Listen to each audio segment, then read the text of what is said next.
എടുത്തോ പിടിച്ചോ എന്ന് പറയുന്നതിന് മുമ്പ് മാങ്ങ സീസൺ ആകുന്നതും മാങ്ങ സീസൺ കഴിയുന്നതും അച്ചാറിട്ടും ഉപ്പുമുളകിട്ടും ജ്യൂസ് അടിച്ചും വെറുതെ കഴിച്ചും ഒക്കെ കഴിഞ്ഞില്ലേ. ഇനി ഒരു ഇത്തിരി കറി കൂടി അങ്ങോട്ട് അയക്കാം. നല്ല നാട്ടുമാങ്ങ വെച്ചൊരു കിടിലൻ മാമ്പഴ പുളിശ്ശേരി ആയാലോ.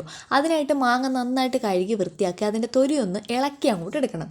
ഇനി ഒരു മൺചട്ടിയിൽ മാങ്ങയും കുറച്ച് വേപ്പിലയും 4-5 പച്ചമുളകും ലേശം മഞ്ഞൾപ്പൊടിയും ലേശം മുളക് പൊടിയും കുറച്ച് ഉപ്പും ഇട്ട് മാങ്ങ മുങ്ങിക്കിടക്കാൻ പാകത്തിന് വെള്ളം ഒഴിച്ച് മാങ്ങ അങ്ങോട്ട് വേഗം വെക്കണം. ഇനി ഇതൊന്ന് തിളയ്ക്കുന്ന നേരത്തിന് ഒരു ചെറിയ അരപ്പങ്ങോട്ട് റെഡിയാക്കാം. അതിനായിട്ട് 2 കൈപ്പിടി തേങ്ങയും കുറച്ച് ജീരകവും 1-2 പച്ചമുളകും ലേശം മഞ്ഞൾപ്പൊടിയും ഒന്ന് നന്നായിട്ട് അരച്ചങ്ങോട്ട് എടുക്കണം. അടുപ്പിൽ വെച്ചിരിക്കുന്ന മാങ്ങയ്ക്ക് 1-2 തിള വരുമ്പോഴേക്കും മധുരത്തിന് ആവശ്യമായിട്ടുള്ള ഇത്തിരി ശർക്കര കൂടി അങ്ങോട്ട് ചേർത്ത് കൊടുക്കണം. ഇനി മാങ്ങ ഇളക്കുമ്പോൾ മാങ്ങയിലൊന്ന് അമർത്തി ഇളക്കിയാൽ മാങ്ങയുടെ മധുരം കറിയിൽ ശരിക്കും ഉണ്ടാവും.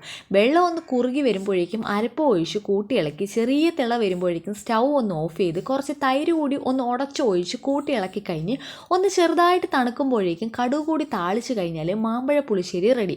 നന്നായിട്ട് തണുത്ത് കഴിഞ്ഞ് കൂട്ടുന്നതായിരിക്കും ടേസ്റ്റ് കൂടുന്നത്. പഴങ്കഞ്ഞിക്കൊക്കെ ആണെങ്കിൽ ഇത്തിരി കൂടി സൂപ്പറായിരിക്കും. അപ്പോൾ നിങ്ങളും ഒന്ന് ട്രൈ ചെയ്ത് നോക്കിക്കോ. സിമ്പിളാണ്.